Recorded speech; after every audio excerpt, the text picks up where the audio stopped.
Yo, what's up, guys?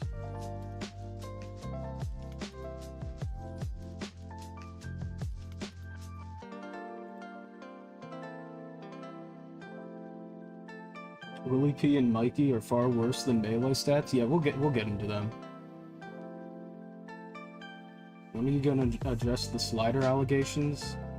In the show, I throw the meanest slider. Like I don't know what you mean. The slider allegations.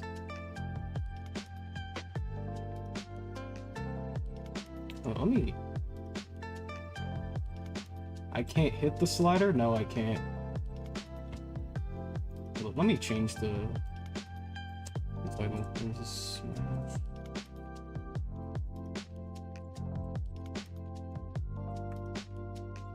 There we go.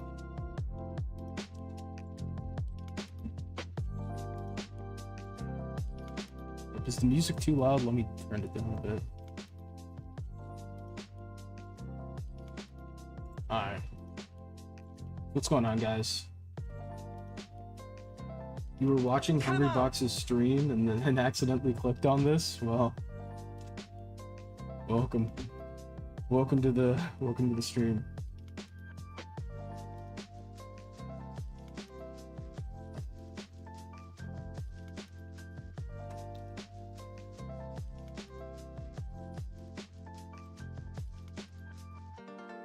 Did it not ping the disc? Hold up.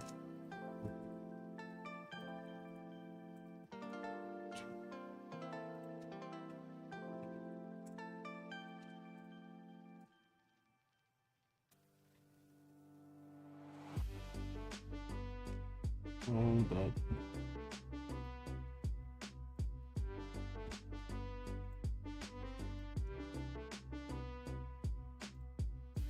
There we go.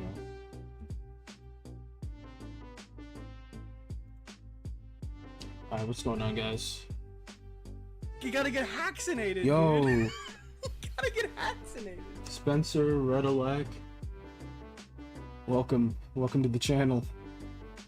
Welcome to the franchise. That's what I'm saying. Isn't that what I say when somebody becomes a member? Anyways, thanks for becoming a member. Alright, so might wait on a few more people and then we'll get into the meat and potatoes. Yeah, we got a lot to cover. Yeah, that's basically what we're going to talk about is Smash Factor 11. As well as some other things.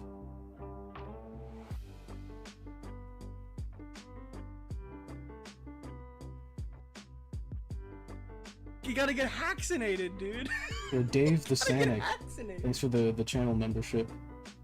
Welcome to the franchise. It doesn't flow saying it. Welcome to.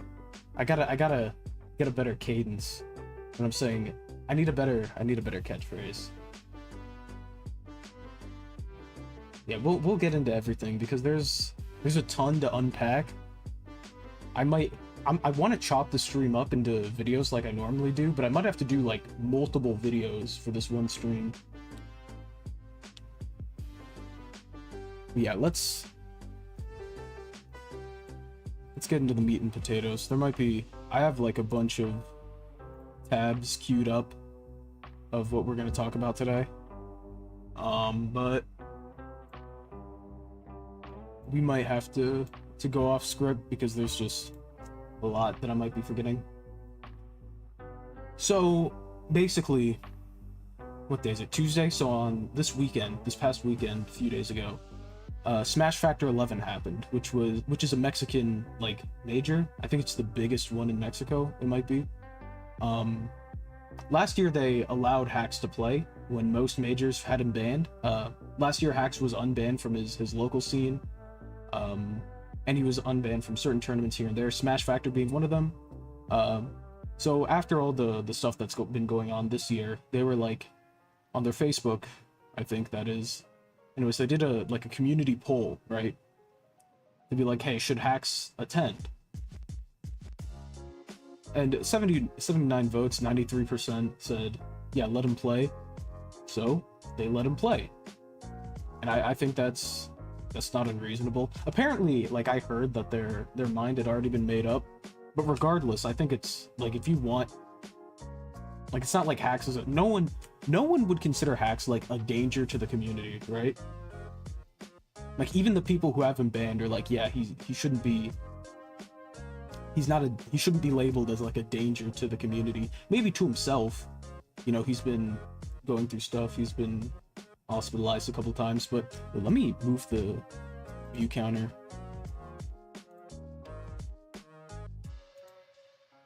Or do this. Right, there we go. But yeah, he's been going through like mental issues and that kind of stuff. Been hospitalized, but he's not doing well. Personally, I don't think I think the ban is partially to blame for that. There are some other reasons that we might get into, or like might reference, but mainly I think the biggest thing that's contributed to this, to where we are now, is the fact that he's banned, as well as some other things. But yeah, I think if you unban him, it might be like a short-term, like temporary band-aid fix, but I do think that it would be beneficial to Hax's mental, as well as he would be more likely to change for the better if he was unbanned.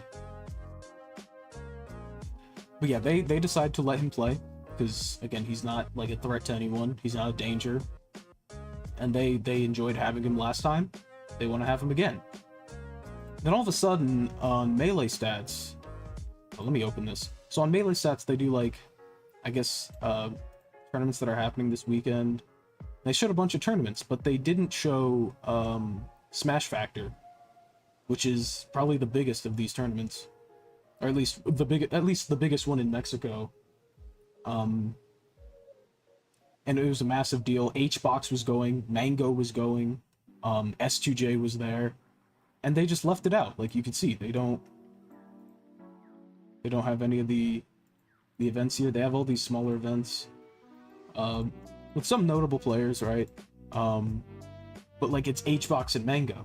So why are they leaving Smash Factor? Why is Melee Stats? Well, I'm pretty sure, I don't know if they're the arbiter of rankings at this point, for Melee at least, but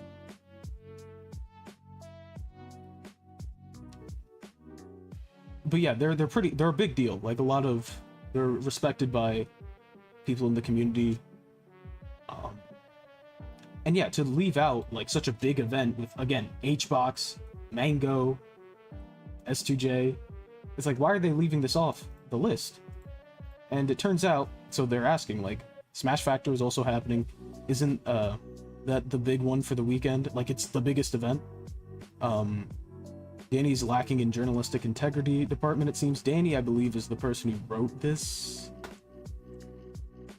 It's right up, yep, that's his name, Flagellate. I'm not literate. But yeah, he says here, I'm not mentioning any events that have hacks.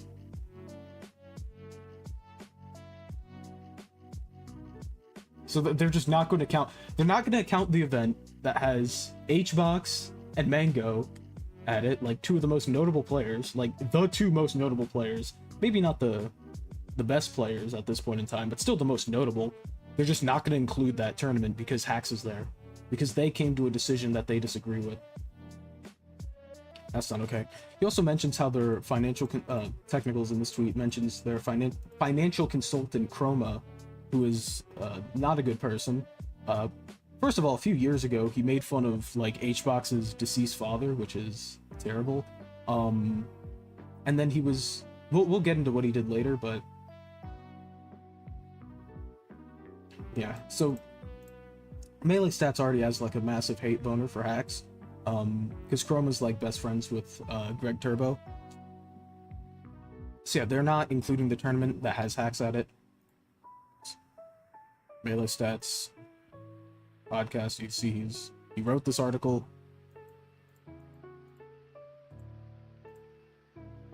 And again, this is even just on the ultimate side, like obviously this is Melee, right? So they're just gonna focus on the Melee part.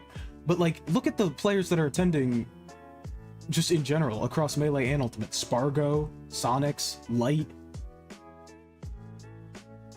Zomba, Glutoni, Meister. I think Cosmos was there. Like, those are notable names. And even here, Mango, Hbox, Wizrobe, Hacks. Let me actually find Smash Factor 11. Who was in attendance? Like what the final bracket looked like for Melee singles. Yeah, Lucky was there. Yeah, it says Lucky Shroomed.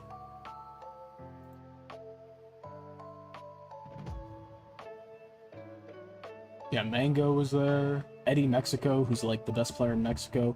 So it's like you're leaving out. That's the other big thing, is that it's not just that you're leaving out a tournament because Hacks is there. It's also like one of the biggest and most notable parts of like Mexico Melee, which is still like a passionate, big like community. Like Eddie Mexico is an amazing player, who's able to get wins using Luigi.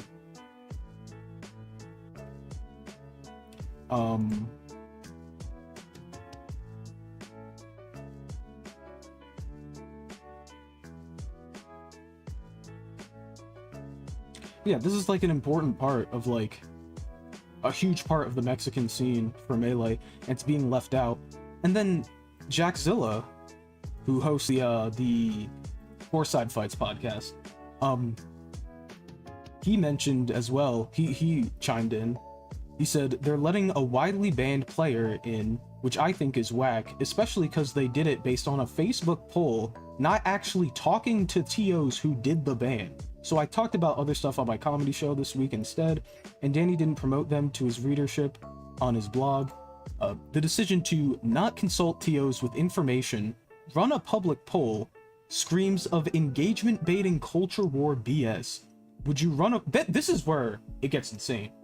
Would you run a poll to unban someone who'd been banned for transphobia? What about soliciting a minor? They already made their decision. The poll was just marketing. First of all, I don't see how anything Hacks did is comparable to soliciting a minor or transphobia, but okay, whatever. As a player named Kroba BPD, I don't claim to support the actions of this clown in any way, shape, or form.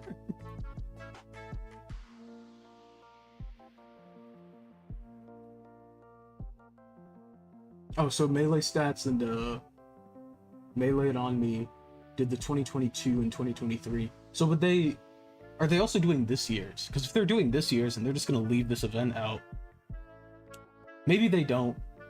Like, I don't want to like speak too soon and be like, oh, look at what they're doing. But like, they're not even acknowledging that this event happened, even though it's a big event with, again, look at the players here. Like Hbox, Hacks, S2J, Lucky, Mango was competing, Eddie Mexico. Those are all great, like, players. What else? Oh yeah, this is just the podcast.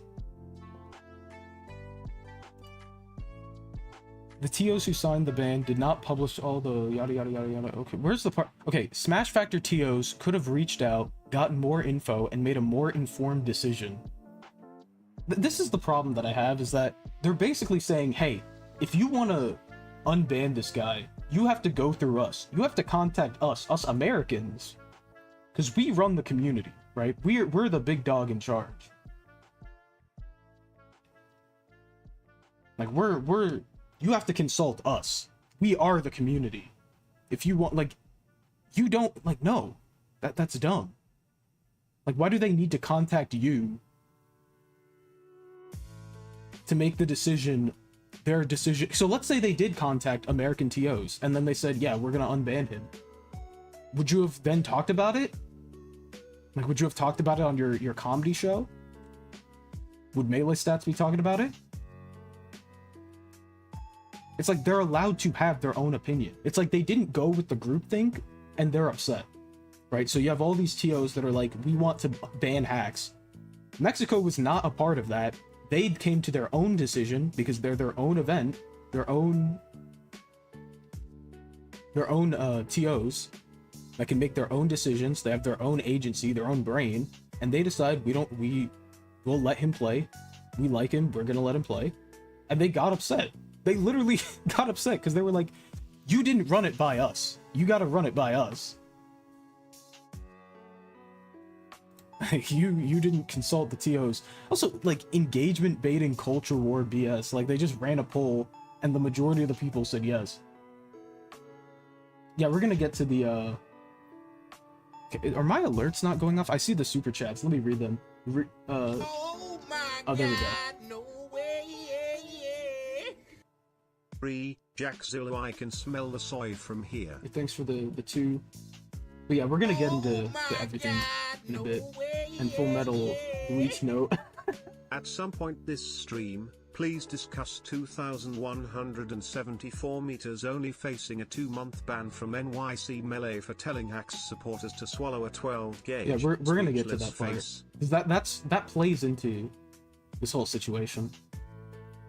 Yeah, they're like, they had to contact us because we have the info. We know what we're doing. You don't know what you're doing. Alright, you don't know anything about this case. You know nothing. We know all the stuff that there is. You guys need to reach out to us and get our opinion on how you should run your event. It's like, what? That doesn't apply. If it was the other way around, if anyone told them how to run their events, they'd be like, this is my birthday party. This is like my birthday party. I'm the one in charge. You're not going to tell me how I need to run my event. But somehow it's the other way around when it's the, like, low-key, yeah, like, high-key, it is kind of xenophobic, which, like, and racist. Because, like, these guys are, what, like, SoCal? They definitely, I'm gonna just say, this comes across as, like, trying to keep the Mexicans out of the community. Or keep Mexico out of the Smash community, even though this is literally the biggest event of the weekend. And it was a great event. It was a great event. And they're like trying to gatekeep it because they feel like this obligation as like the saviors of the community. That they are the community. They know what's best. And they need to tell you how you need to run your event. Like, what? No.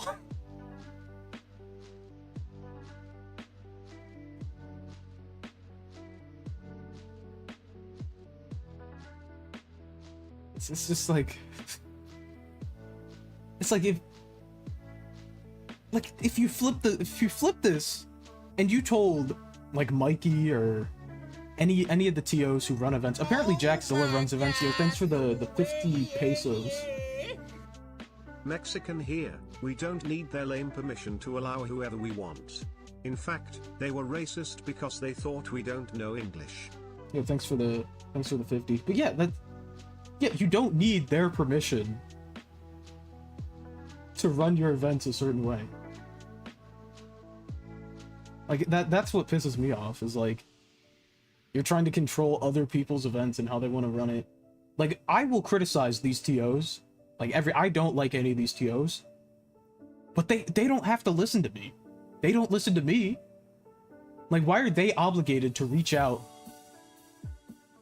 to you guys for their event? But when I have when there are people in this community who have concerns about how these events are being run, they don't have to answer to us, but Mexico has to answer to them, right? Like, when I go out to tell, I mean, never mind. I was gonna mention how when I reached out to Gimmer, but like that's not really comparable, I don't think. But yeah, it's like, it's crazy. Engagement baiting. Even though it was 93%, it was 79 people and like 93% in favor of an unban. So what do you mean culture war BS?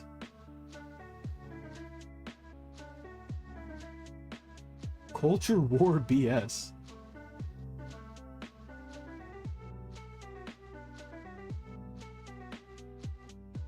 It's like, I'm sorry the decision to ban hacks is so horrendously unpopular that, like, I'm sorry. I don't know. I don't know what else to tell you. But like, no, not everyone has to conform to your like groupthink. Yeah, here's his post about it.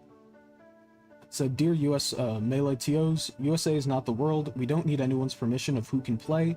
You don't and will never own Melee or its community. We don't care about drama. We play the game with people who show they love the game and they're good sportsmen. Free hacks." And yeah, that's basically it. And someone says, "Question, I wasn't there. Did he display any problematic behavior while there that we know of? If not, then I mean, I don't see why he can't start attending more and more things." Hey there, same as last year's Smash Factor, Hax was the only player of the US that gave friendlies non-stop both days. For me, a really great experience to have him around. It's like, literally, he just wants to play the game. Oh my god, no way. In fact, free hacks, banned le fen. In Spanish, liberan hacks, expulsan le fen. Yo, thanks for the 50 more pesos. Is that Dave the Sanic? Thanks, dude.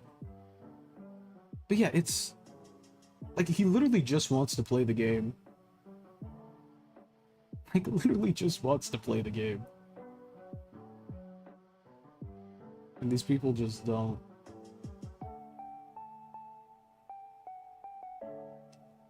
All he did was play Melee in Mexico, and it made people super upset. And they mentioned, so Jackzilla mentioned how, like, let me go back here. Like, he didn't consult the TOs with the info. The info he's talking about is how Hax is like obsessively like trying to appeal his ban with the TOs, like constantly contacting them. The fact that the TOs blocked him and he's like contacting other people to try to like reach out to the TOs, be like, hey, can you talk to Willie P on my behalf to like appeal the ban? I think at one point he showed up to the nightclub venue to try to appeal it, which is like, obviously I don't like, he's not helping himself by doing that, and I don't think that like that should be obvious. At the same time, like, I can have my opinion on Hax as a person and how he's conducting his appeals and like his situation and the stuff that's been going on for the past few months. And I can also have my opinion on the TOs. Yo, Wave, thanks for... Wait, weren't you already a channel member, or did you resub? Either way, thanks, dude. But yeah, I can have my opinion on Hax and have my opinion on the TOs, because yeah, he's done a ton of stuff this year that has completely like self-sabotaged himself. But this is like 3 years after the initial ban came out, and he's been banned for like 2 years. And if there was like a proper code of conduct, like not even a panel, just the okay. So notice, okay, here is this document Mikey wrote up a few months ago.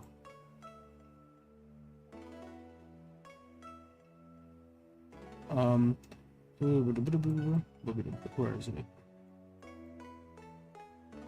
Here. So he says, I understand that part of the discussion about this case has been about the community's conduct process more broadly, and the regrettable amount of time this partial ban was in place. And it's not really a partial ban if it's indefinite and you never deliberate. Aziz doesn't owe these power-tripping, fear-mongering man-children anything. Local twos need to grow a pair and allow hacks if they want to. Free hacks. So SK, thanks for the 5. Yeah, it's not really a partial ban if you just never, if it's indefinite and then you never like deliberate on it. Like, that might as well be permanent. Like, there have been events where he was banned in 2021 and still have not gotten unbanned from and never attended. Like Genesis, Big House, Shine, which is no longer a thing, and Big House we'll talk about in a bit. Like, there are a slew of events that he just was not allowed to attend, like, even after NYC Melee unbanned him. So it's not, you can't call it a partial ban if you never unbanned him. What? And that's part of the problem, and he agrees, and I do think some of those criticisms are legitimate. There's nobody whose job it is to collect evidence about cases or recommend ban lengths. even Panda had no conduct process in place. Most bans can be handled by local TOs and communicated more broadly if necessary. But highly public cases like the hacks ban will continue to be more difficult. In November of 2023, there was a more structured attempt at reaching a consensus, but TOs ultimately disagreed on the ban length, and so hacks continued to be banned from some events and unbanned from others. What he means to say here is he was banned from pretty much everything and unbanned from like 2 things, which was his local scene, Coinbox, Smash Factor, and like a tournament Gimmer held. Like, it was like here and there he was unbanned from stuff, and his local scene. And that's it. And they say he was banned from some, unbanned from some. Like, no, he was banned from pretty much everything, unbanned from like 3 things. And that's the problem, is that there was no where does he say? There was he mentions how there was no path to, either it was him or Willie P, I forget if it's this document or a different one.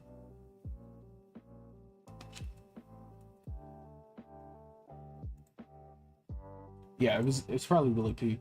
But yeah. And he mentions how some of the events, but yeah, he was banned in 2021 and remained banned all the way until he was eventually rebanned from NYC Melee. And where is it? Like right here in November, there was a structured attempt to try to like come to a consensus, but they couldn't agree. Keep in mind, this is already like over 2 years after he was banned, and they're like, well, I guess we couldn't agree, that's it. Like what, there's no structured attempt to like figure out when he should be allowed to play over 2 years after he was banned. Like, you never thought like, hey, maybe after a year, or like after he apologized, to maybe like discuss this?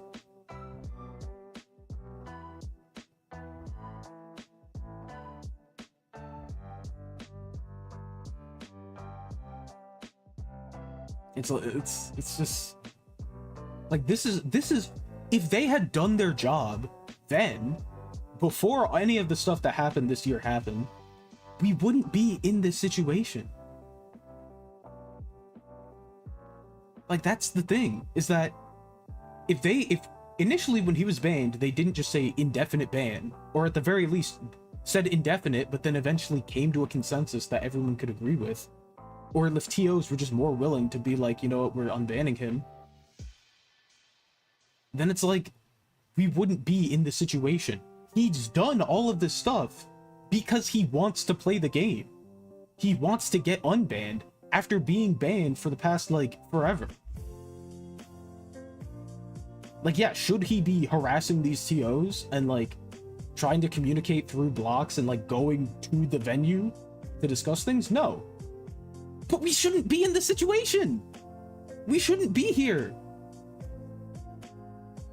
Like, you can't, like, Tech said this in his video, like, you can't use his response to an unjust punishment to then further justify punishment. Like, you can't say, oh, he made his, whatchamacallit, his The Truth video, or his January ban appeal, or, like, trying to reach out to these TOs privately, and then use that to then retroactively justify the ban prior, when that prior unjust ban is the reason he's doing the stuff now. And again, I'm not going to defend or condone any of the things Hacks has done this year. And I've been on record saying, like, hey, we have tried to tell him not to do these things, and he does them anyways. But, like, he's also getting desperate. Like, he wants to play. And you see, when he's given the opportunity to play, he's a positive influence. We've seen it all of last year. We just saw it this weekend. Just let him play.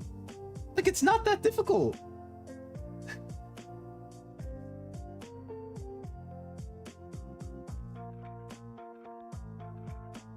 And that's the issue, is like, this is their ban statement in February, right? So Hacks made his video on January 28th, 2024, this year. In a matter of days, of these TOs magically were able to come together and discuss a ban and like agree to it. Same thing with NYC Melee. He put out his ban appeal video. Oh, he's banned. They were able to get together and ban him. It's so easy for them to like come together to discuss how they're going to remove someone from a community. But when it comes to unbanning, that's where they have the problem. Like here. So a photographer in NYC Melee told people to off themselves literally the next day. The next day. So he says this stuff on July 15th, and then today, the 16th, they release a ban statement. Like, they're able to ban people, but they can't come together to unban.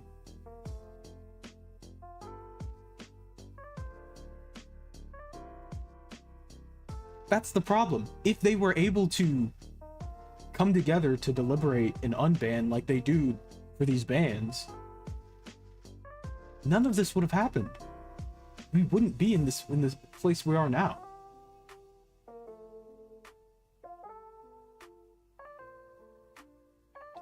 It's like all of these TOs are able to come together in a matter of days to permanently ban hacks.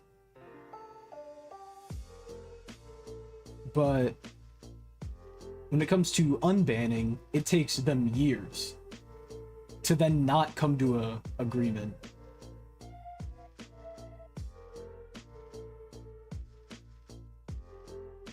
And like you guys are pointing out, like, it's the popular opinion is to let him play.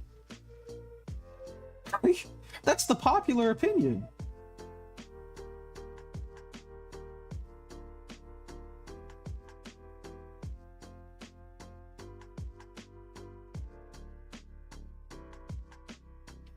It's like somebody, a TO that's not listed here decides, yeah, we'll let him play. Now all of a sudden we're blackballing their event from like Melee Stats, who does the rankings. I don't know if they're gonna count HBox's win for the rankings. I mean, Mango did poorly and they need to protect Mango, so probably not.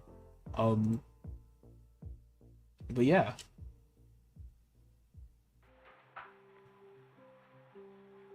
It's just, I just don't get these people. And also, this is... Okay, so... They mention how Hacks is, like, harassing the... Okay, first of all, the TOs specifically said, hey, stop posting public videos. Or, like, posting videos to your channel addressing the situation publicly. Which I disagree with, because I feel like if you're going to be banned, or, like, if the offense that you committed was, like, public slander or defamation, which is what they're saying, or public harassment, I feel like you have an obligation to then publicly correct the record or publicly apologize, so your fan base knows like where you stand. But anyways, they were like, when Hacks makes a video on Leffen, or makes a video about his ban, people harass Leffen. It's like, okay, but when Leffen he gets harassment. Like, when Leffen exists, he's going to get a harassment. People don't like him, and they're allowed to not like him. And it's not connected to Hacks. It's just, he's just toxic, and people don't like him. And they're allowed to not like him. So attributing all of the...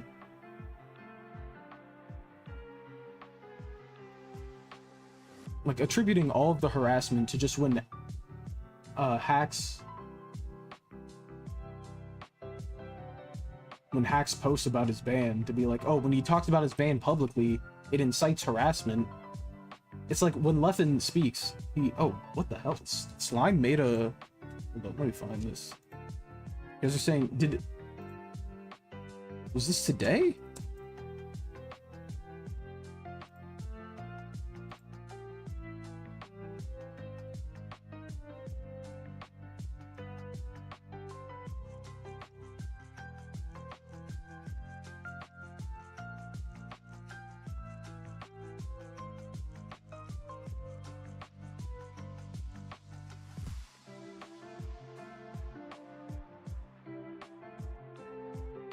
Hold up.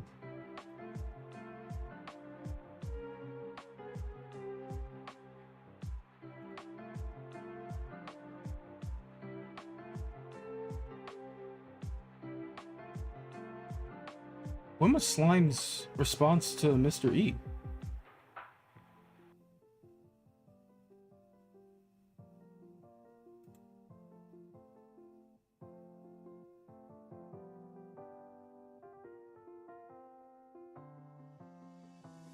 Was it like a quote retweet? Like, what was this?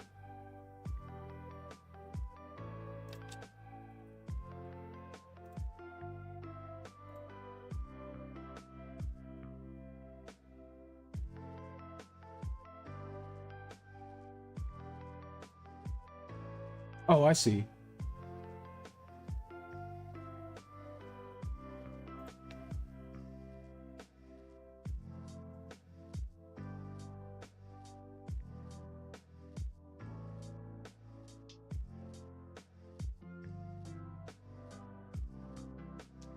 Alright, let me put this in. But yeah, what I was saying is like attributing all of the harassment that Leffen gets to Hacks posting about his band publicly is dumb. But anyways, they told him, like, handle this privately, and then when he tries to handle it privately, they're upset. Now, granted, obviously it's more nuanced than that, but it's like, I mean, you told him this is the channel to go through.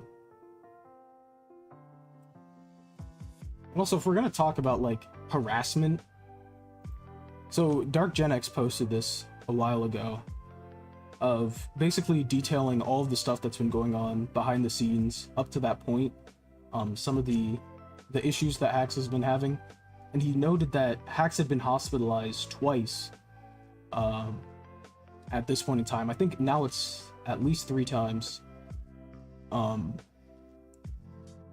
which is really bad. But yeah, the group of, like, Mikey made like a post, like replying to someone, like memeing about tech to this post, just like ignoring the contents of it, ignoring the seriousness, because what you need to understand is, like, when all this is going down, Hacks is getting made fun of, he's getting memed on, and Gen X posts this to be like, hey guys, he's not, like, stop, like, don't, like, lay off him, like, he's a human being, like, trying to humanize him and be like, hey, look, this guy's not doing well. We need to help him.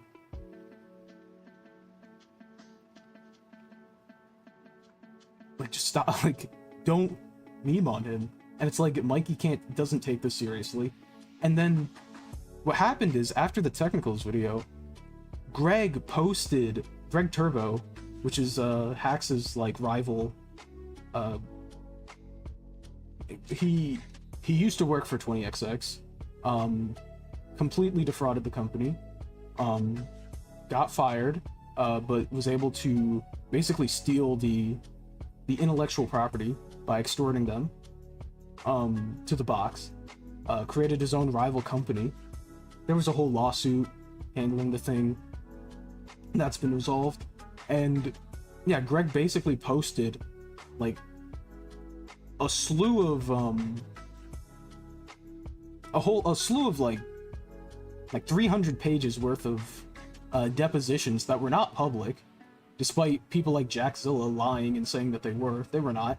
And in them they had Hax's home address, like, unredacted. Now granted, the specific apartment number was not accurate, but it was the right building, like I mentioned here. And even if it wasn't, like, you're still putting the person who does live there in danger by posting it. And guess who signal boosted that post where he had Hax's docs? Mikey, Willie P, Leffen, Chroma, who we mentioned earlier, all of those guys, probably Jackzilla as well, all of them, they were like, ooh, Hax's address? Yeah, post that. Let's get him. It's like, you can't complain about, like, harassment, death threats, and then post his address. Like, what? You're gonna post his address and act like you're the good guys? Important read regarding the lawsuit. Where's the post where he was like, there was a post where he was like, I've known about this for a while, but it wasn't my place to share, but now that it's public, then you guys can read it. It's like, you knew about this. Did you not read it? Like, you should have known that it was his address. Of course, you're still lying and saying that it's not. So cool. Yeah, they all privated their accounts after that, which good. Like, all of the... I don't condone, like, online harassment. You 100% deserve it if you dox someone like that. Like, that's just consequences for your actions. Like, you deserve all the heat for doxing someone. And then in Greg Turbo's post, he said something like, so it says here, like, he didn't properly address the situation. He eventually added a tweet that said, deleting the portion that had an incorrect address for now.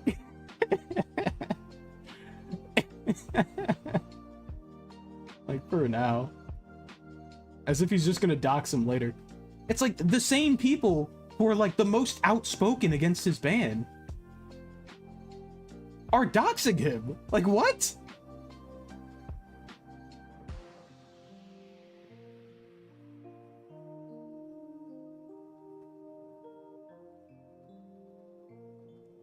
It's just, it's insane.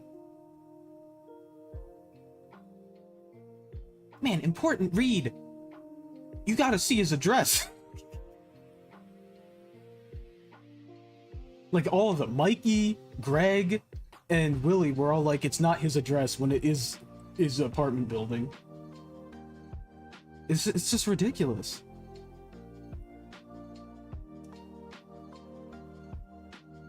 And then Jack Zilla was like, well, actually, these were public files. First of all, the files say that the filing and sealing were waived, which I believe the filing being waived means that it wasn't filed with the court, meaning it wasn't public record. And also, if you go on the site, you can't find them anywhere. Like, it's 300 pages.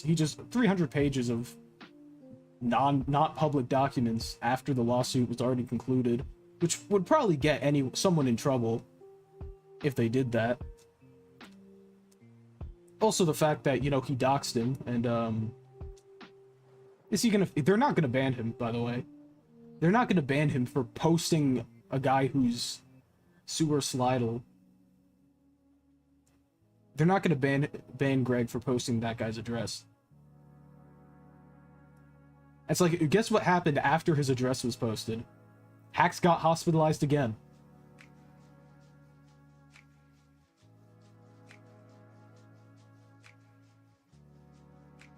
It's like, another thing is like, Oh my God. yeah, thanks for the 2. No way, yeah.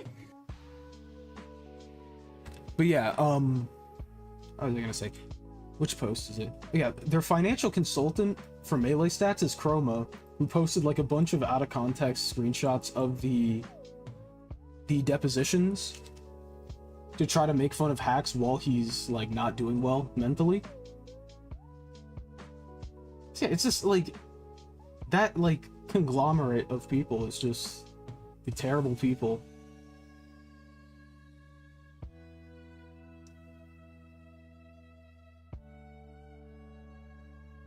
Yeah, they tried to make it like Hacks wanted to like kill Greg.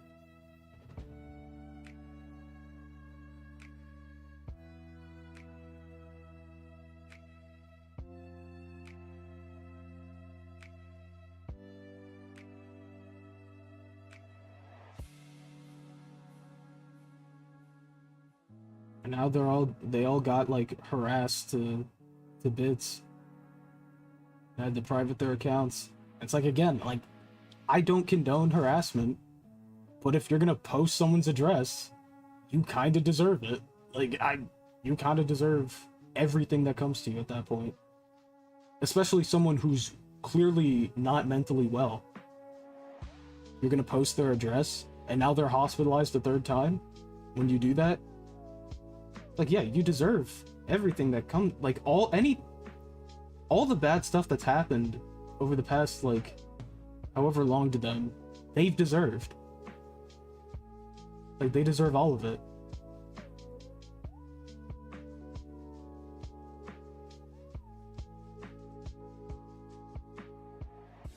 Yeah, that's right. Like, they make an argument that, like, the only people who want to unban Hacks are are people who don't go to locals or like don't attend, like don't play the game.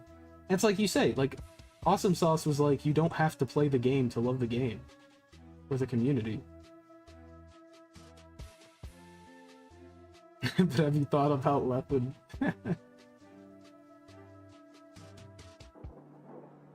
Yeah, that's basically.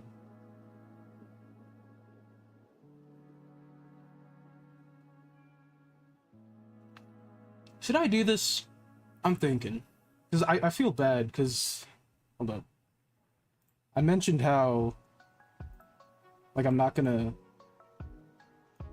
make the frame 1 video. But there's something that wasn't gonna make the cut.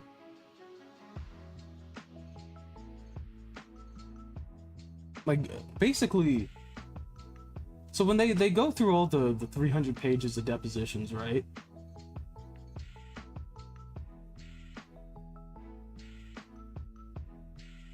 And like throughout the depositions, Hax maintains like, yeah, I was basically extorted into signing over the IP, which is conveniently something that Greg ignores whenever he talks about this.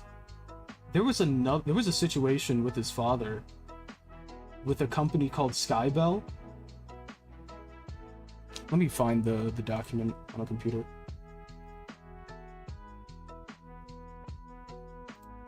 But yeah, there was this company called Skybell that Greg's father worked at, and his father basically pulled the exact same maneuver, or not the exact same maneuver, but similar enough to where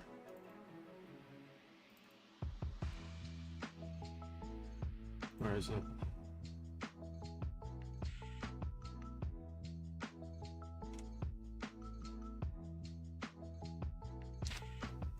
It was similar enough for it to pique my interest when I found it. So this was a lawsuit that happened well before Frame 1. Well, not well before, now that I think about it, 2 years. So this is Skybell Technologies, right? And this is a company that Greg Turbo's dad used to work for.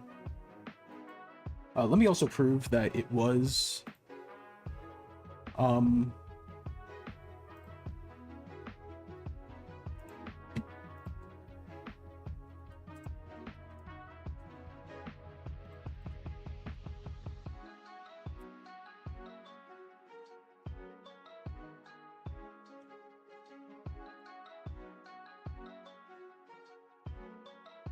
Where is it?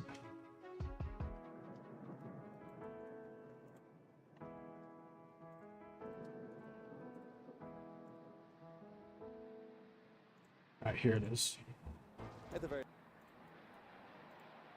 So, because obviously Seat and Casimir is a very common name. So we're not sure if this Seat and Casimir is the same one as in the Frame 1 case. Yeah, Seaton's company's Hitum Engineering. This is Hax in 2017, so before this. Look at what shirt he's wearing. Why is he wearing the shirt of a company? And keep in mind, 2017 is when they, Hax and Greg first teamed up, or like met each other to discuss,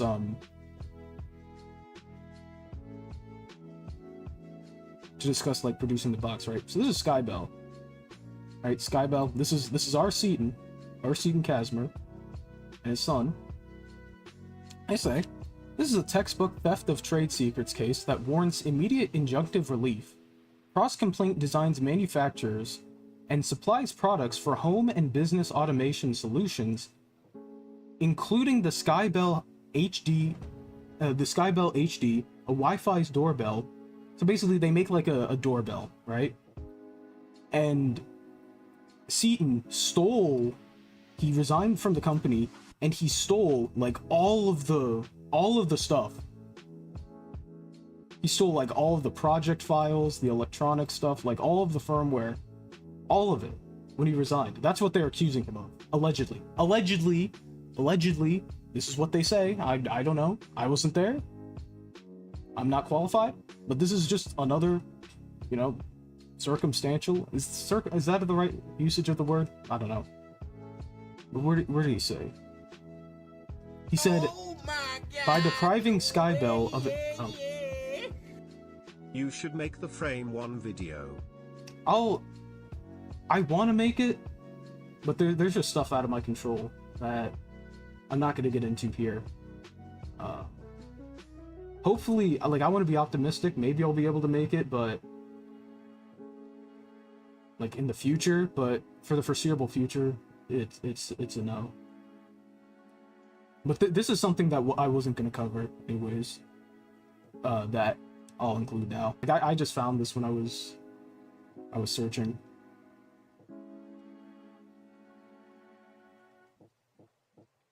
He says, by depriving Skybell of its source code, firmware files, and manufacturing configurations, Kazmer has literally brought the company to its knees.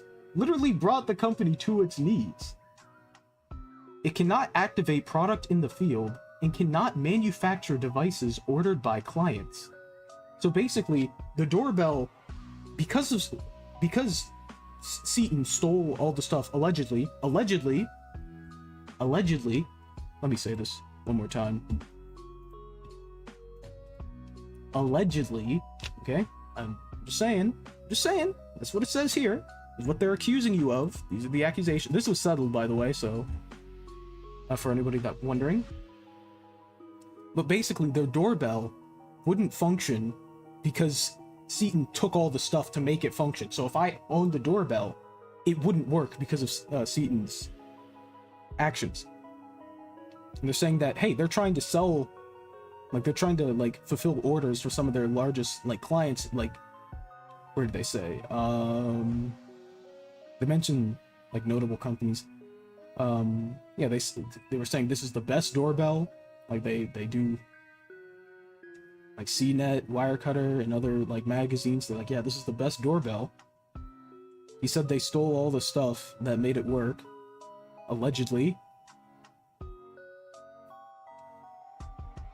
And, where is it? They mentioned how they're trying to, like, work with other companies to... They stole all this stuff, allegedly. And, where is it? Because they mentioned, yeah, like, their two biggest customers, Alarm.com and Honeywell. And they're like, hey, we're trying to work with these companies, and, like, we can't do that when he's sabotaging us, allegedly. And yeah, this is another case involving his dad. It's like, so you have this, and then you have the Frame 1 stuff that Hacks alleged in his lawsuit. I don't know, maybe those Melee Stats guys are on the wrong side of history. But anyways, that's just a side tangent.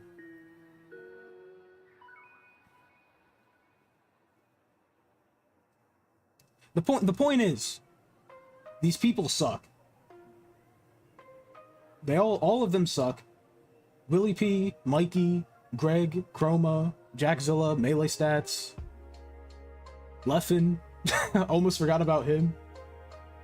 They're trying to gatekeep. They're trying to keep out the Mexicans. They're racist. They're Trump supporters. They want to build the wall. They want to blackball an entire country. They want to control the scene. And we're not having it. We're not having it.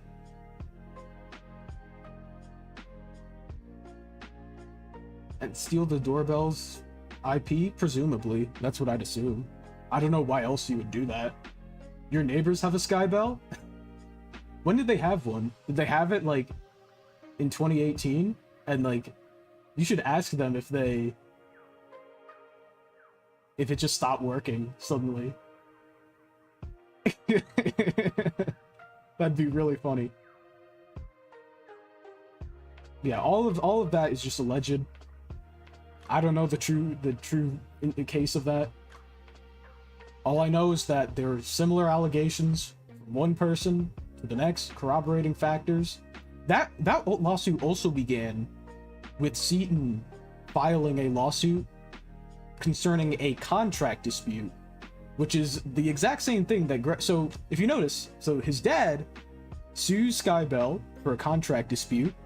Skybell sues back for breach of IP, basically, and sabotaging the company and bringing them to their knees. And then his son, like father, like son, his daddy a killer, he wannabe junior, sues for a breach of contract, gets countersued for breaching his IP and completely sabotaging and bringing his company to his knees. I don't know. You guys be the judge.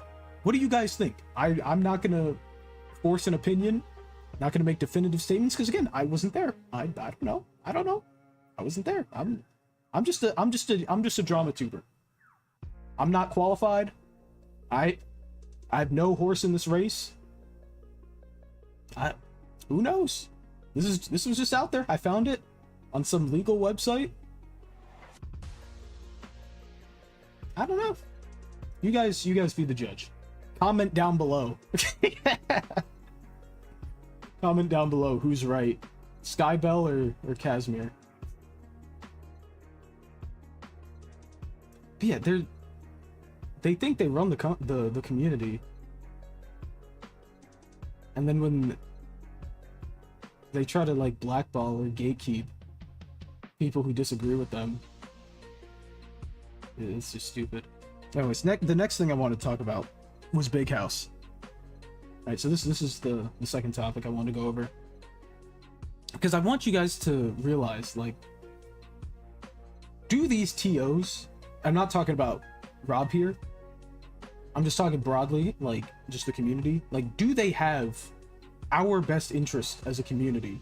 Because you see what these melee stats guys, I think Jackzilla said he runs events, you see what their opinion is, right?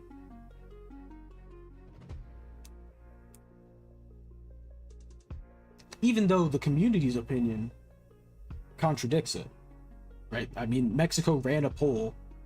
They had 93% out of 79 people, which isn't a lot, granted, but I mean, other people have also run polls with larger people. And again, like, you could see in the Reddit post, where is it? You'd see this was horrendously unpopular, -53 on Reddit, and Reddit is notoriously anti-hacks. So again, do they have the community's best interest in mind when they do this stuff like canceling Panda, banning hacks, blackballing events that have hacks?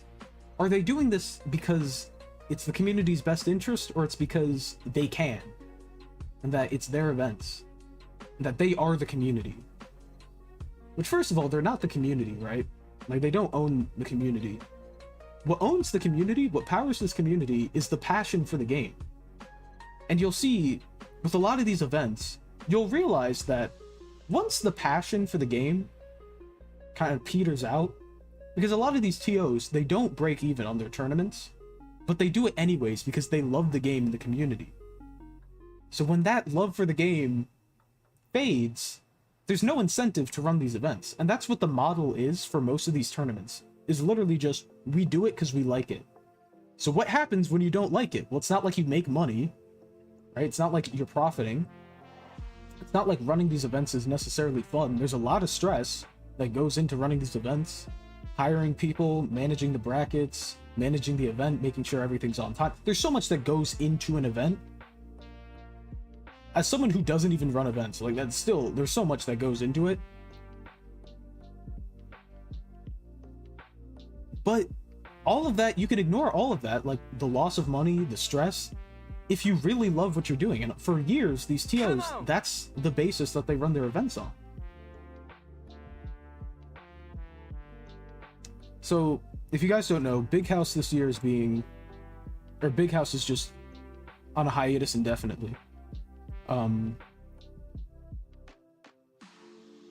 there are a lot of reasons as to why that is. Mention time, energy, and effort. As I said, like, yeah, he moved on to bigger things, like being a volleyball head coach, which, congrats. But yeah, it's like he doesn't have time for Smash and all the stress that goes on with that. He's moved on in life to something he's passionate about. He found a new passion. Financial stability. Like, again, you don't break even on these events. Especially when, yeah, like, I don't feel it's responsible to take on hosting a large-scale event that almost always cut it close in terms of breaking even financially. Keep in mind, this is what he said the year before last. So 2023 Big House, right? He runs that. And then this year, Big House 10, I believe this was. So last year was 11, the year before was 10. He said it wouldn't have been possible without Panda support, and that they secured like sponsorships, reducing overhead. He literally said the event wouldn't have been possible without Panda support. What happens when you get rid of the Panda support? When organizations like Panda, Beyond the Summit, and Golden Guardians go away, it has unfortunate ripple effects on events like Big House. The past 2 years, my staff and I dug deep to put in extra hours during planning season to still find a way to make it work, and against all odds, we produced what we believe are the 2 best Big House events ever, creatively and logistically. It's like, again, when there's no money in the community, running these events is more difficult.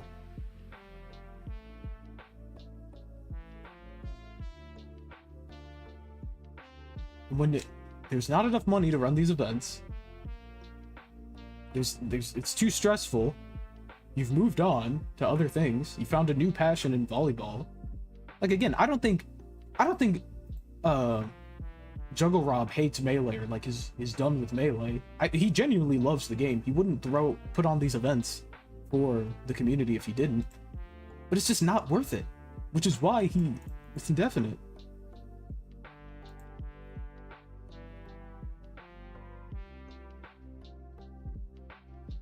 And that's the problem with this community, is that we give so much power to like a couple of people, and it's like when Nintendo is like, hey, we want to help out, we want to finance the Panda Cup, or give a license, not finance, but give a license to help them find money,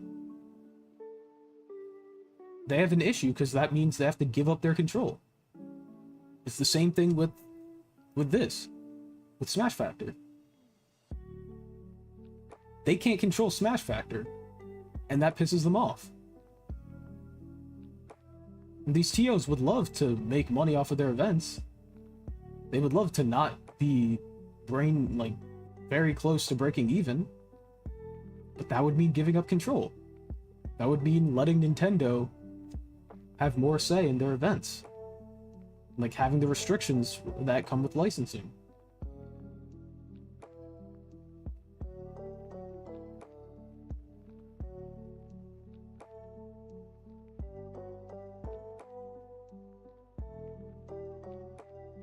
The problem with this community is that the USA community has too much power, and the US isn't. Yeah, exactly.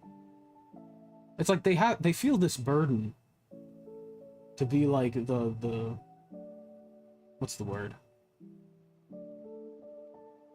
Like the saviors of the community. Because like for the most part, the US is the strongest nation in Melee. But they're not the only nation. Right? I mean, Europe has a ton of great players. Mexico has great players. Eddie Mexico, for one. Spargo. I think Meister as well. MK Leo.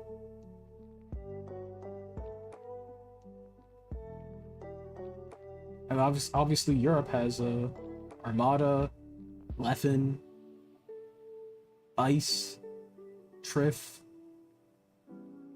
Like, those are all great players. And then obviously Japan exists, and AMSA.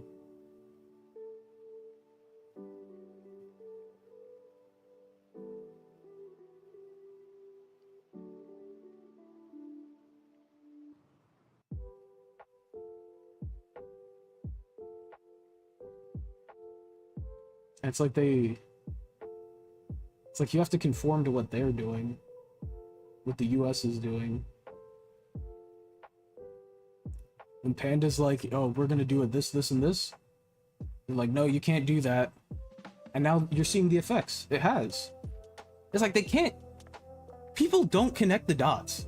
Like, I don't think a single person connected the dots with this. They just saw, oh, their event is gone. But it's like, do you not realize why this is happening? Do you not like, he literally said in the document, like, why it's happening. And it's like people don't want to they don't want to admit that they were wrong with the whole panda thing. And the panda thing will never not piss me off. That's like there might be a day I could forgive Leffen. There will never be a day I could forgive Gimmer. Never. There will never. And if there is, I'm more likely to forgive Leffen than I am to forgive Gimmer. Mainly because Leffen's never done anything to me, like, personally. Whereas VGBC has. But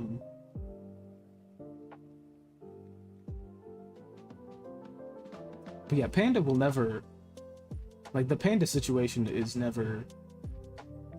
I'll never let that go. Because they're, like... You talk to these people, you see the passion they had for what they were doing. And how, like, they were all family. They loved what they were doing. They enjoyed it so much. And they were, like, super excited. In the matter of minutes, they went from super excited to, like, get their big finale going. And just in a matter of minutes, it went from, yeah, this tournament we're gonna host, to, I need to go looking for a new job. Just overnight. For nothing. Like, for what?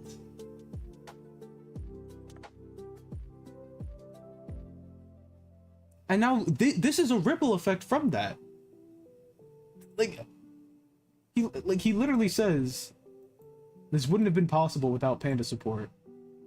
Like, yeah, when there's no Panda support, or, like, Beyond the Summit, or Golden Guardians, like, it has ripple effects. Like, imagine if we didn't kill Panda, and it was able to grow. Big House was one of the first events to sign on to the Panda Cup, by the way. Like, they were a Panda Cup event. And imagine if Panda Cup was able to grow into something bigger. Now, all of a sudden, we don't lose Big House. Maybe they get more events to sign on, like maybe Shine. And then Shine doesn't go under. Imagine if Beyond the Summit actually got a license. But no, they don't want to give up the control. They don't want Nintendo...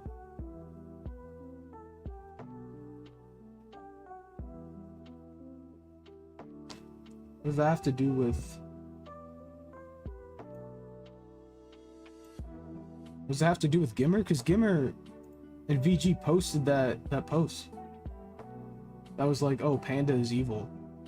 And then all of a sudden Panda just became evil because they decided, yeah. All because they didn't catch Tekken or Dragon. But yeah, like, they were inept. They couldn't secure a license. And then they got upset at Panda. They got the whole community to turn on Panda. For what? Like, let's pretend all the stuff they were saying was true. Then it would have just been Alan. Like, it would have been one guy being bad, in which they made the necessary steps to mitigate. But again, the community knows what's best. They know what's best, guys. They know it. You gotta listen to them. If you want to run a tournament, you gotta listen to them. You gotta go through them. Not Nintendo, not the people who made the game. You gotta go through us. Panda, if you're gonna make this circuit, you gotta go through VGBC first. You gotta go to them. You gotta go to Summit. If we say no, you can't do it. You can't do it. You unban hacks? We're gonna get really xenophobic if you don't ban hacks. You guys gotta listen to us. We're saving this community. We love this community. Meanwhile, it's crumbling. And I feel bad because Big House is like, it's a great event. It has so much history, so many legendary moments from all the Big Houses, 1 through 11. Like Amsa winning Big House 10, Mango winning Big House 9. Big House 9 was immaculate. That's one of the greatest events ever.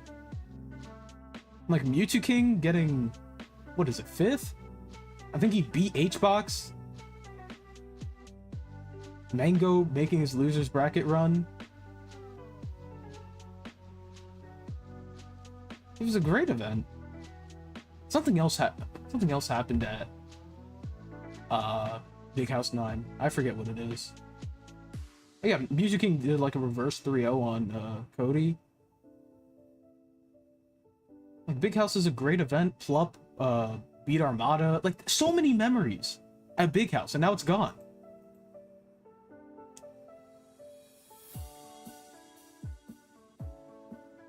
Yeah, stream will be archived, and I'll probably edit this down into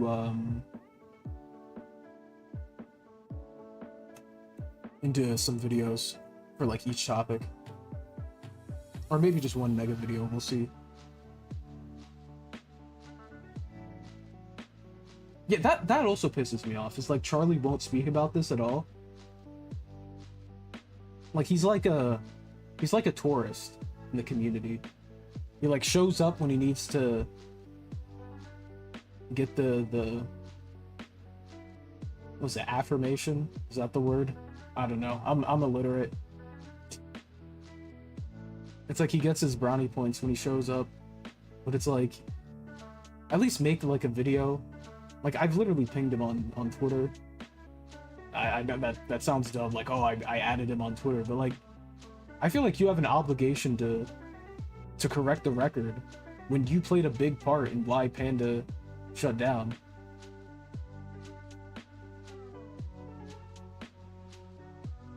It's Sada.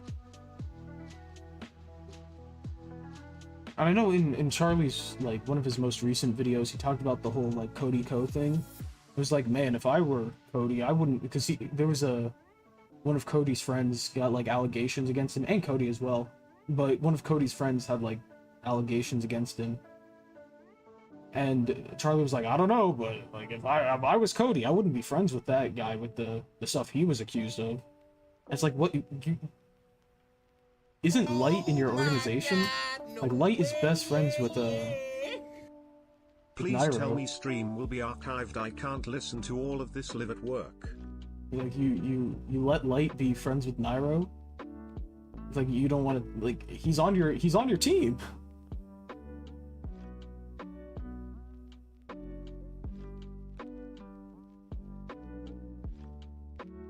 Ludwig had a much better opinion than Critical, in my opinion, because Ludwig's more invested in Smash, and like he's based out of Smash, so he understands the community better.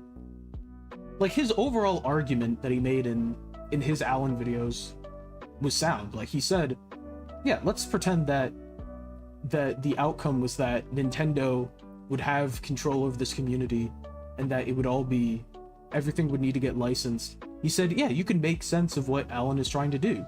It's just his conclusion was wrong, where he says, I don't think that's the future for Smash. And then the tournament restrictions happened a year later.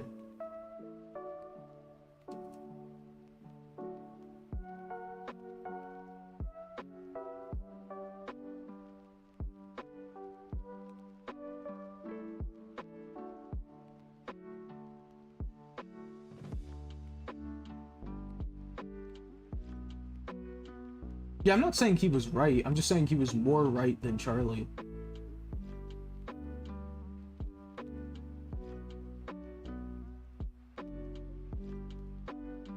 Because he actually understands this stuff better. As someone who's, first of all, put on events and is, like, based in Smash.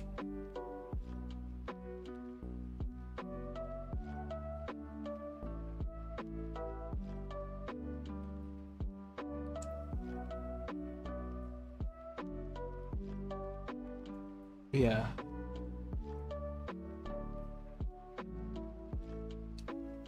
So we lost Big House. Like, you could say Big House is a casualty from the Panda thing. Like, a casualty Gimmer caused. I know TK was, like, ranting about Gimmer. And he literally said, Gimmer ruined my life. And it's like, yeah, he did. And I feel bad for TK, because he's one of the most, like, talented people in the industry. Like, he built up Smash with his commentary. Yeah, and Apostle. He's also responsible. Yeah, like, TK's done... Like, he's one of the most influential and impactful figures in the community. And it's like, this happens to him.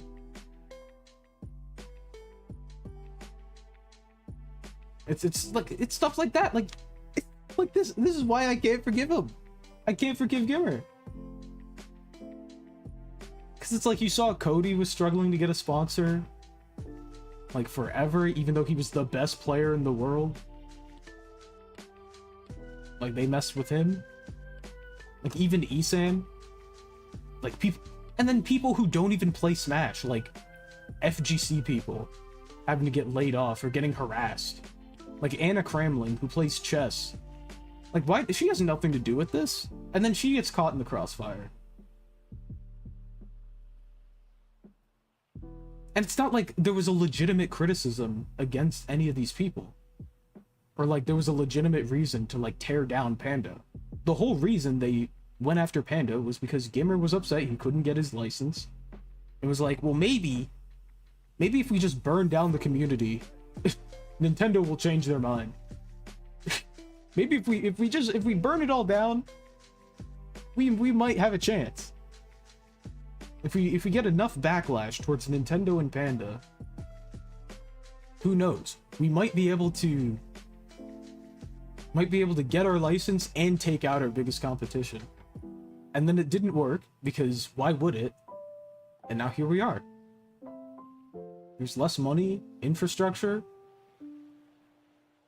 and now like there's no, we burned the Nintendo bridge. That's the other thing that upsets me, is that there are people who genuinely think that like we shouldn't work with Nintendo,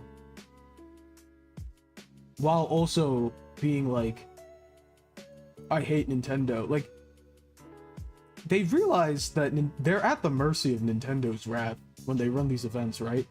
So it's in our best interest to try to work with them and understand what they're trying to do and what they want to do. But instead, they just spit at Nintendo. Like, it's not even biting the hand that feeds you. It's like spitting on the guy who can kill you. Like, they can just pull the plug on your event at any time if you're not abiding by their guidelines.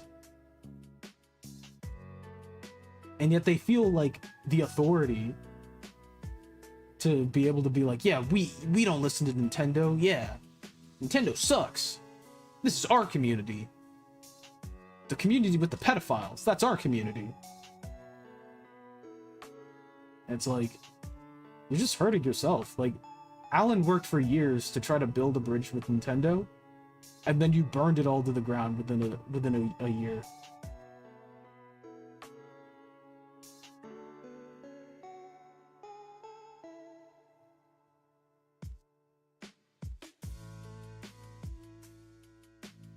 Like, it gets to the point where, like, Beyond the Summit's doing those, like, $1,000 restreaming licenses for an IP that they don't own,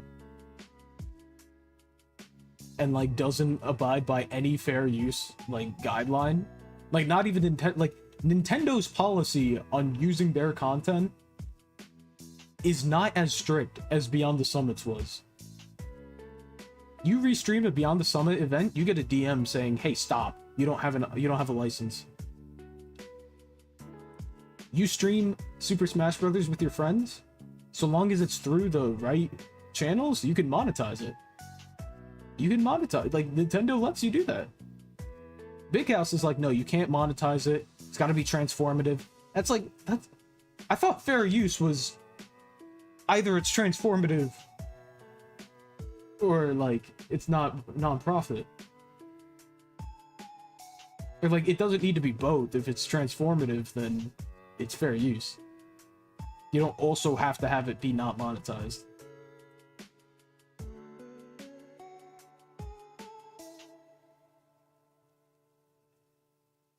Yeah, it's they want to control they want complete control over the community without Nintendo intervention. That's the reason they don't want to collaborate with them, because it's in their best interest to collab with them. They'd have more money. They'd have more money, like more like financial security with these events, more sponsors, presumably more eyeballs on their events. It would actually be a sustainable community long term, more events, players getting paid, it's an actual career. But they don't want to do that. So they're like, we don't like Nintendo, and we want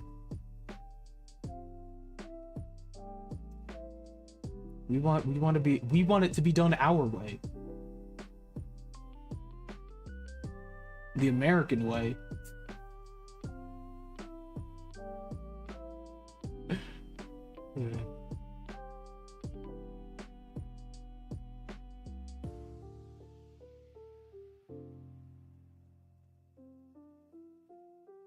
That'd be a conflation of fair use with Creative Commons, in which the latter, your content is available for use in non-commercial ventures.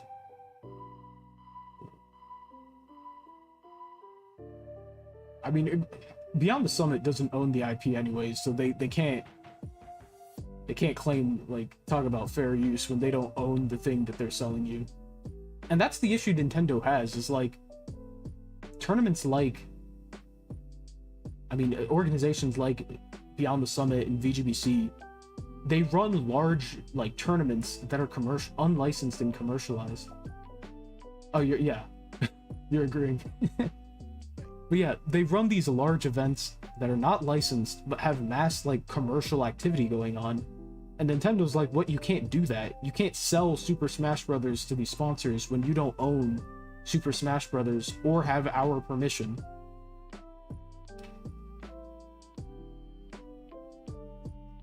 They made the game. I mean, because imagine if, like, Microsoft tried to do that.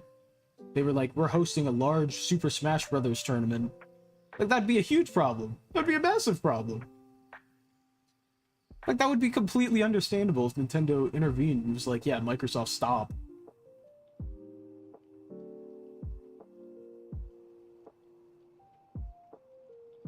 It's ridiculous.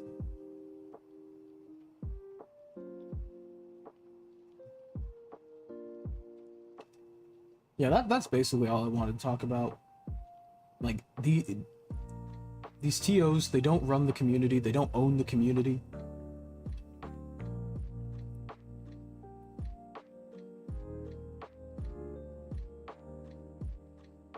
They aren't the community. Like, the community runs on the passion the players have, and the TOs, but the passion for the game is what runs the community. And when the whole structure of the community, first of all, I don't think that's how the community should be run. I think it should just be run by Nintendo. Like, just give it to them. Like, if we're passionate enough for the game, we'll be able to give up power like that because we love the game that much. But whatever. Yeah, these TOs don't control the game.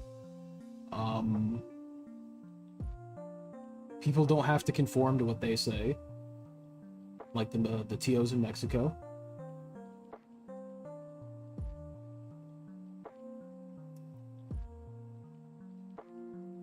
And that's basically it.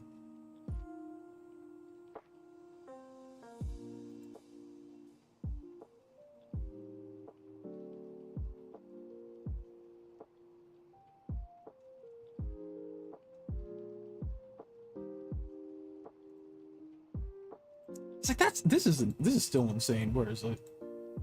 Right here. You have to consult us. Like, you have to consult the TOs with information in order to not be controversial. Like, you would still have an issue if they decided to unban him. Like, even if they did talk to them and they were like, he did this, this, this, and this, and they were like, okay, cool, we're unbanning him. Like, you would still have a problem with that. Like, you just don't like hacks. That's fine. But, like, you gotta, like, remove your bias. And so that's basically it for the day. The stream. Yeah, what do you guys think?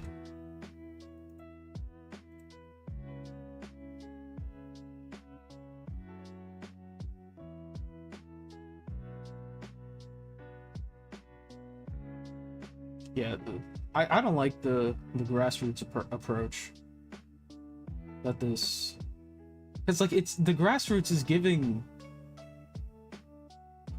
like, the game's not gonna grow. It's shrinking actively. Like, we lost Big House, which is one of the biggest events.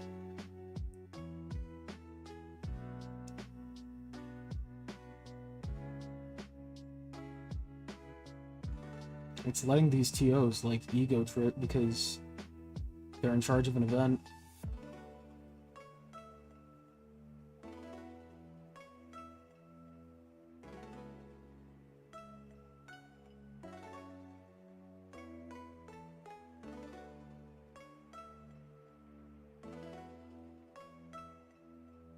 Is this ridiculous?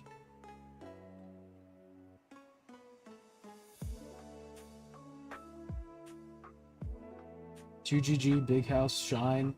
The guy who runs Collision stepped down. Which is weird, because Collision was part of the hacks ban statement. But they also made a statement to unban Nairo. And, yeah, I don't know what the deal is there. If they changed their mind and just didn't say anything. Yeah, they formally made a post to unban Nairo at their events. Even though he couldn't attend anyways, because he was and is banned on Twitch. I don't see why they're so adamant to like make their stance on the hacks ban known if their stance on the Nairo ban is not important. But I guess cool. Kudos to you. You know what you're doing better than me. I will bow down to you. The Kowtow, Dick Suck, the Gok Gok 9000. You know better than me? You are an American? Granted, so am I. But hey, you're a TO. That's basically like the president of the US. So now I must conform to the groupthink.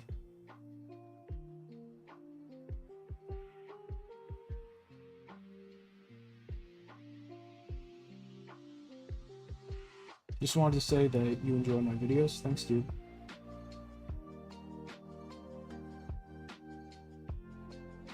Yeah, so what I was referring to about the Gimmer thing is when I reached out to ask about like Smash World Tour, and then they were like, yeah, we'll answer questions, and I answered the questions, and then I don't hear back from them except from someone else telling me that they were like, Gimmer told me franchise is after me. It's like, what?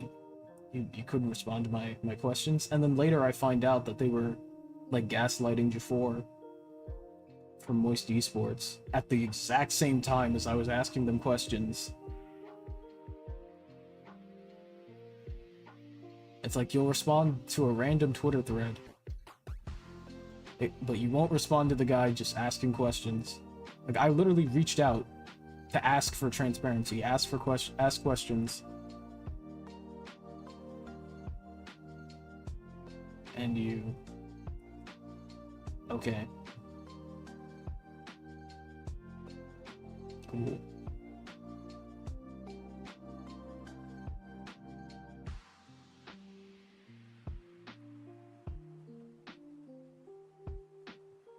Because it's like, if they didn't want to respond, they could just say no. But they said yes, and then ghosted me. It's like, if you're not going to respond, just say no. Don't make some big song and dance about it. Like, yeah, we'll happily answer questions, and then go tell someone else, franchise is after me. Franchise is coming for me. Oh, no.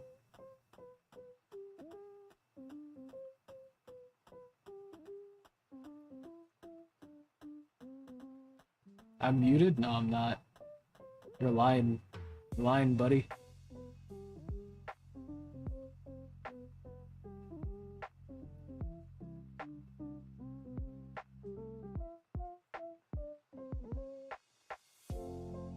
Yeah, the question... Like, the questions weren't even that critical. That's the crazy part. They were literally just, like asking about, like, security measures. Let me find the questions. This will be the last thing I talk about, and then we're done. Hey there. I said, how was Smash World Tour planning to pay for the championships? Like, what sponsors they had? Did any tournaments pay them to be on the circuit? Like, these aren't even, like, critical questions. You're literally just asking, how was this being run? How much money was lost on the cancellation? Like, I get, like, there are NDAs and stuff that they can't violate, but they could just say, yeah, we're not going to cover that. Like, someone actually said that. I reached out to a member of Smash World Tour on Twitter, and they were like, yeah, I don't want to talk about this because they're NDAs, and that was perfectly fine. I understood. That was it. Like, that's all you have to do, is just be professional, be respectful. I said, when Smash World Tour submitted their proposal in January, did Nintendo give them an outline / template to work off of, or was it entirely Smash World Tour's? Did Smash World Tour truly believe they could get their proposal, which was submitted in January, approved by March of the same year? Why did the team feel pressured to still announce the circuit before it got approved? Was there a pressing reason to announce? What was the plan there? That's like the most critical thing I've asked. Does Smash World Tour believe that the security for their events was sufficient? What measures were taken to ensure the safety of attendees? Should we expect a higher level of security moving forward? Like, that's just basic journalism. Dr. Allen says that the health and safety was revolving like bag checks. So I was like, okay, that falls under security. I know Double Down had security issues. What was the security? So I asked it in a non-confrontational way. After speaking with some TOs, I learned that booking a hotel attached to a venue can be cheaper in some cases than booking a hotel separate from the venue. Did this ever come into play for the 2021 championships? In addition, how was the 2021 championships? Okay, so how was the money, the prize pool funded?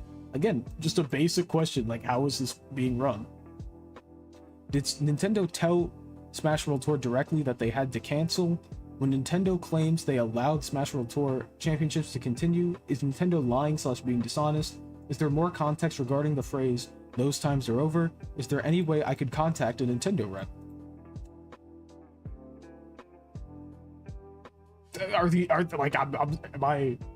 Did I say something wrong?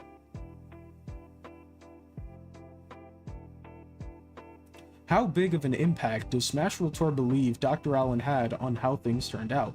Looking back at the whole ordeal, what things does Smash World Tour believe it could have handled differently? If given the opportunity, would Smash World Tour like to work with Nintendo again in the future?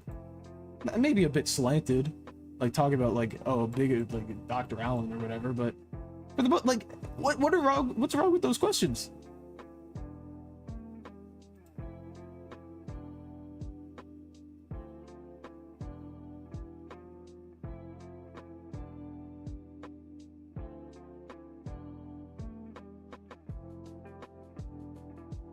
Yeah, that's basically what the deal was with VG.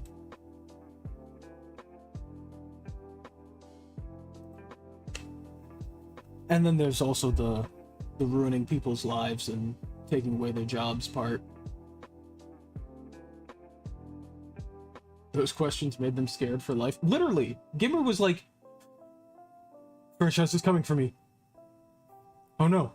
Oh no, oh no, oh no." Like, what?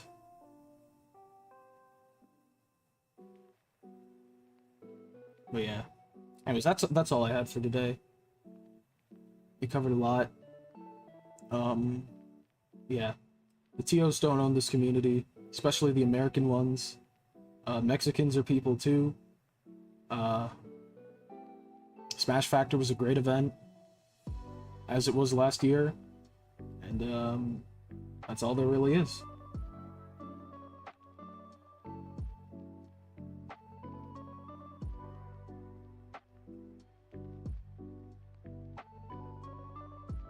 And free hacks.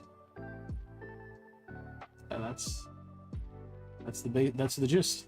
That's the tea, sis. See, I'm probably gonna chop this up into some videos. If not one, then I'll chop it up into 2 maybe. But I wanna get you guys some Smash content because I feel bad about the frame 1 thing, because I have other videos. Like, I have like 3 videos I want to work on, but none of them are Smash related. And it felt, that's why I made the dot drip. You gotta 2. get vaccinated. Yo, one winged Kong. Gotta get vaccinated. Thanks for becoming a member. That's a nice name. One winged Kong. Yeah, I felt bad about the whole frame 1 thing. So I was like, I want to do something for you guys, so I made dot drip 2. I'm glad you guys liked it. If you haven't checked it out, go check it out. But yeah, I have like 3 non-Smash related videos planned. and it just felt bad to be like, oh, this new frame 1 vid, it's gonna break everything. And then I didn't want to be like, yeah, so it's not coming out anyways, here's this non-smash video. Like that just felt wrong. So yeah, gonna get back to making the video, making some content. Might try to stream more, but really I want to work on getting just a new long form video, because it's been over half a year since the last long video.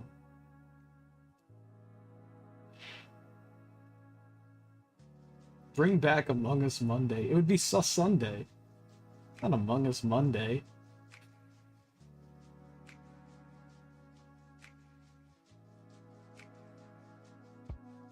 Yeah.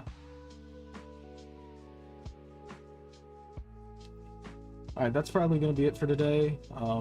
Thanks for watching, guys. And I'll see you, hopefully, when I upload these videos.